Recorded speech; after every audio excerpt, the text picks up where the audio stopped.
Je consacrerai 2 blogs à nos 10 principes. Nous en aborderons 5 dans chacun.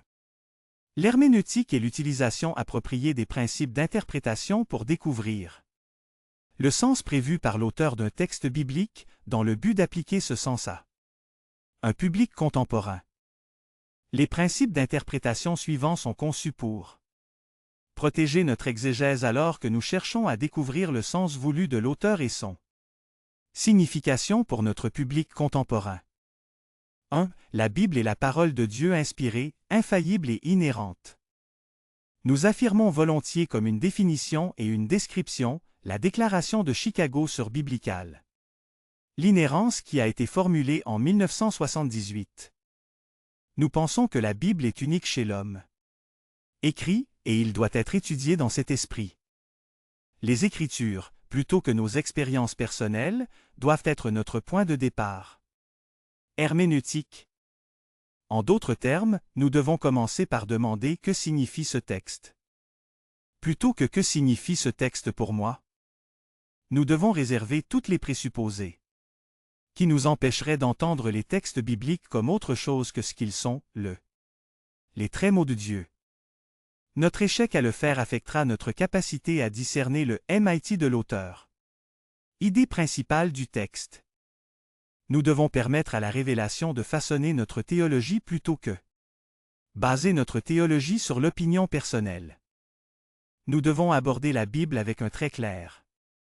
Comprendre qu'il s'agit d'un livre unique, d'inspiration divine, divinement préservé. Par conséquent, nous nous efforcerons de l'enseigner correctement, sachant qu'il contient tout ce qui est nécessaire à la vie. Et piété, 2 animaux de compagnie 1-3.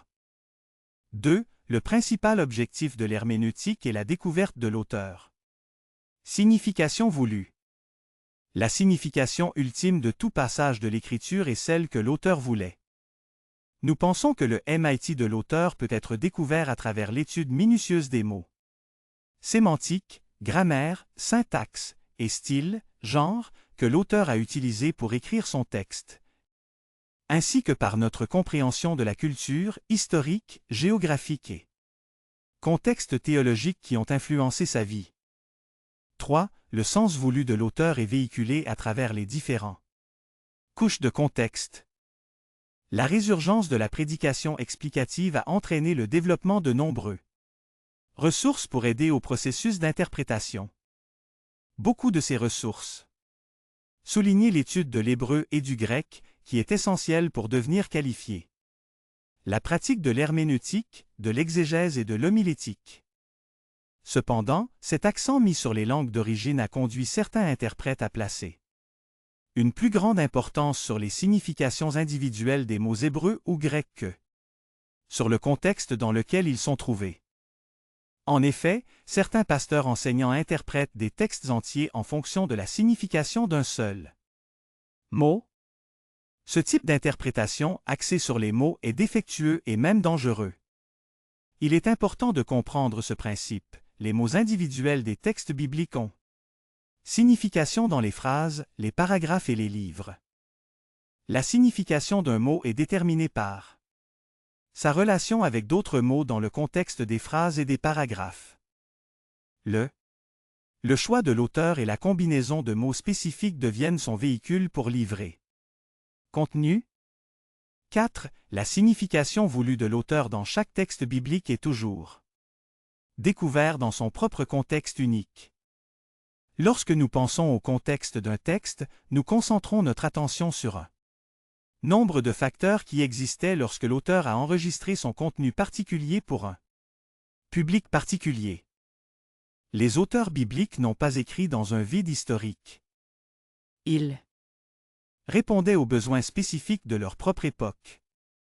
En conséquence, comprendre la signification du contexte personnel de l'auteur, du mieux que nous pouvons, est importante. Comprendre la culture, l'histoire, la géographie et la théologie des écrivains et de leur le public est utile pour découvrir la particularité historique des textes bibliques. 5. La signification voulue de l'auteur biblique dans chaque texte biblique est toujours découvert dans son propre contenu grammatical unique. Exégèse est l'un des résultats d'une mauvaise exégèse. Exégèse est la pratique de la lecture. C'est présupposés et opinions dans un texte biblique, plutôt que de permettre au texte de révéler sa propre signification. Les interprètes peuvent tomber dans ce piège pour plusieurs raisons. Premièrement, ils peuvent manquer de formation. Deuxièmement, certains interprètes peuvent avoir été exposés à un régime régulier de la prédication topique. Ce type de prédication permet souvent aux préférences personnelles de stimuler le développement des sermons, au détriment du meaning d'un texte biblique. Troisièmement, certains interprètes peuvent être motivés plus par idéologie personnelle que la théologie biblique. Ces interprètes peuvent utiliser des versets individuels ou des parties de vers pour soutenir leur animal de compagnie. Position, malgré un manque de soutien biblique. Ce type d'interprétation est la prédication qu'il produit est endommageant à la fois les Écritures et l'Église. Nous, en revanche, voulons être des interprètes qui sont déterminés à enseigner correctement la parole de vérité, 2 Tim 2h15. Nous nous engageons à permettre au texte de révéler le sens prévu de l'auteur en appliquant les principes de l'herméneutique au processus de exégèse. Pour que cela se produise, nous devons nous engager à comprendre à la fois le contenu et le contexte, proche et loin, de chaque texte biblique. Lorsque nous pensons au contenu grammatical d'un passage, nous concentrons notre attention sur les éléments littéraires que l'auteur a choisi de cadrer sa discussion. Ces éléments incluent le choix des mots spécifiques par l'auteur et la façon dont il a combiné eux en phrases et paragraphes, ainsi que le genre littéraire qu'il a sélectionné, c'est-à-dire prose, poésie, récit historique, sagesse, épître, apocalyptique. Quand nous considérons cela, nous pouvons voir les dangers de soulever des clauses ou des versets individuels. Construction littéraire et grammaticale, il assure presque que l'interprète mal comprendre le contenu du passage. 6. Le sens voulu de l'auteur doit être interprété littéralement, sauf si le genre et l'utilisation du langage figuratif suggèrent le contraire. L'herméneutique a un célèbre axiome, si le sens tout le sens a du bon sens, cherchez non. Autre sens.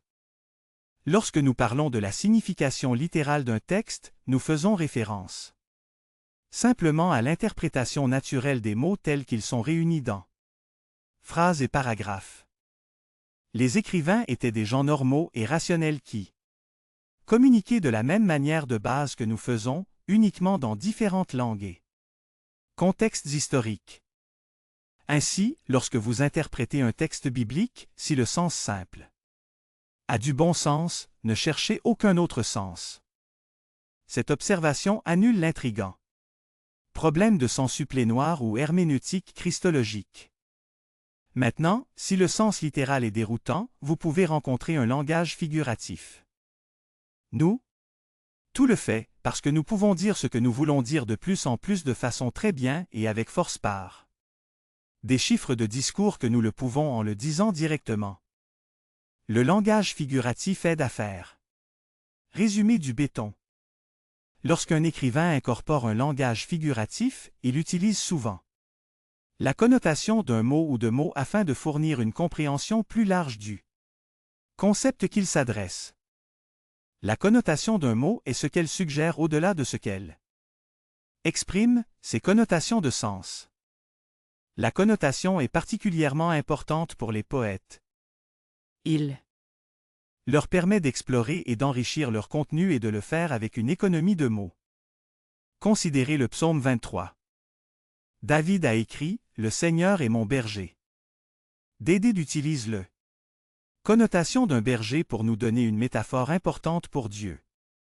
Comme un berger, il fournit, il n'y a rien qui me manque, il se soucie, il me laisse m'allonger dans des pâturages verts.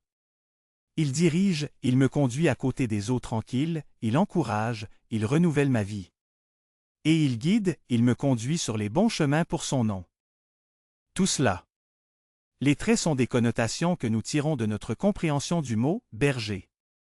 7. Le sens voulu de l'auteur dans un texte biblique spécifique doit être informé par le Écrits d'autres auteurs bibliques sur les mêmes concepts. Alors que nous étudions la totalité des Écritures, nous rencontrerons de nombreux concepts.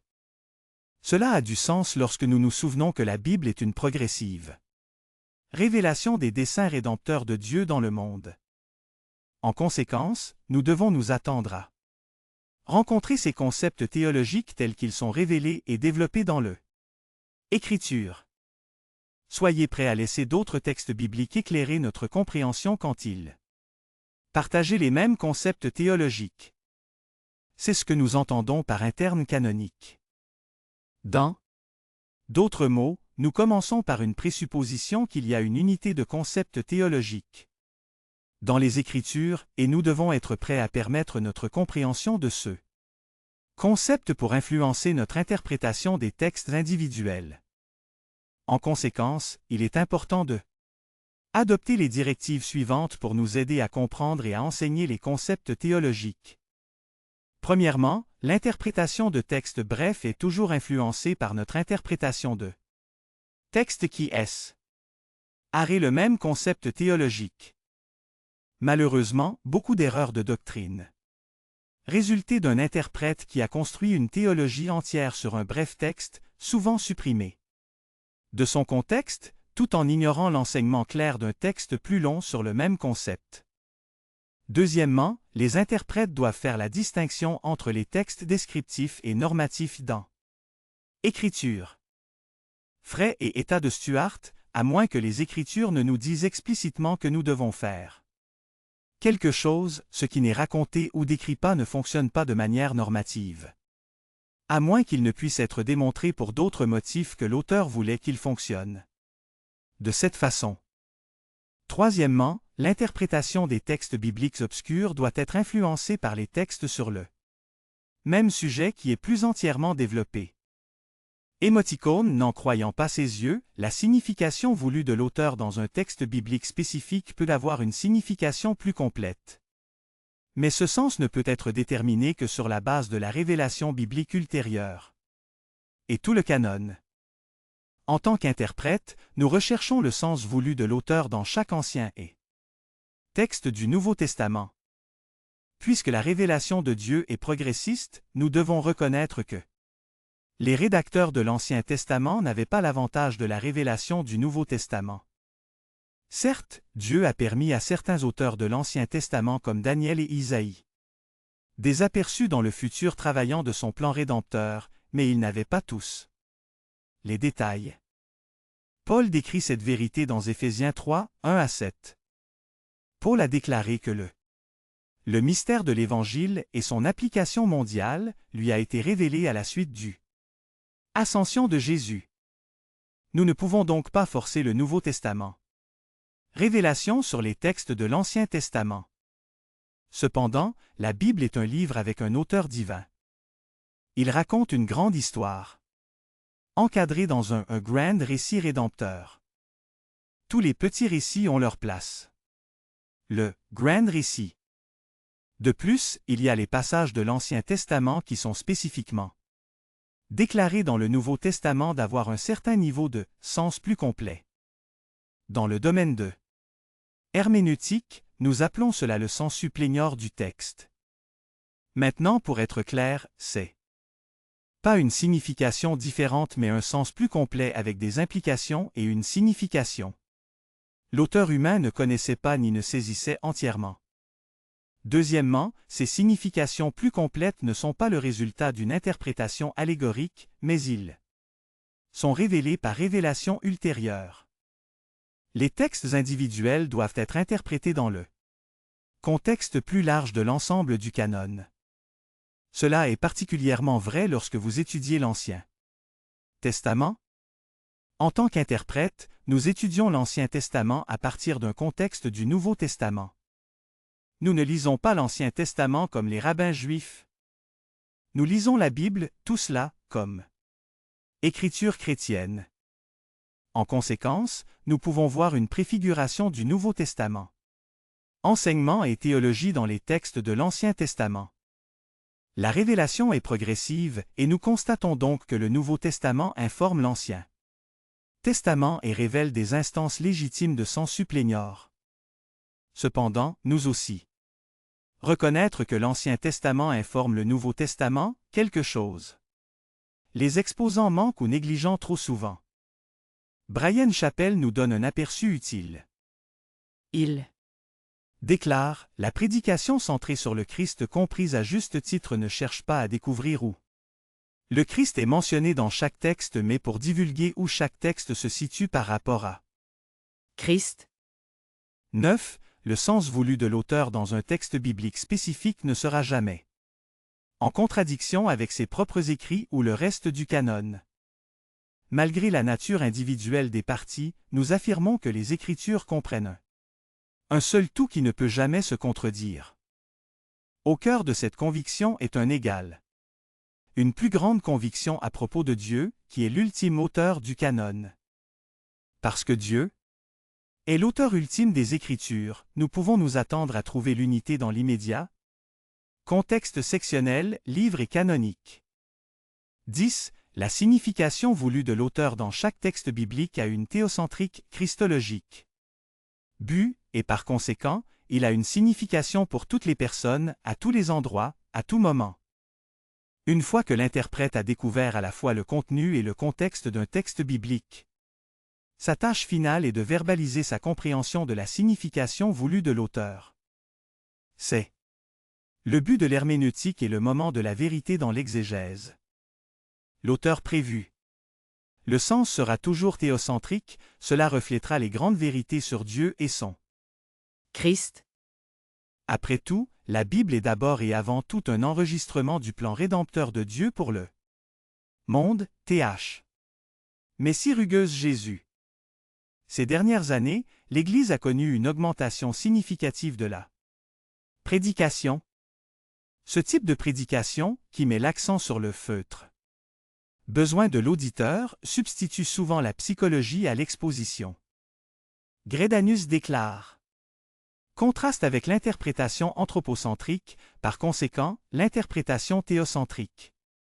Souligner que le but de la Bible est d'abord de raconter l'histoire de Dieu. En racontant que l'histoire, la Bible dépeint naturellement également.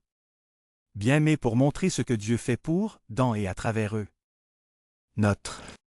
La conscience de la nature théocentrique des Écritures aidera à garantir que notre interprétation et la prédication sont centrées sur Dieu avec une orientation christologique, cf. Jean 5h39.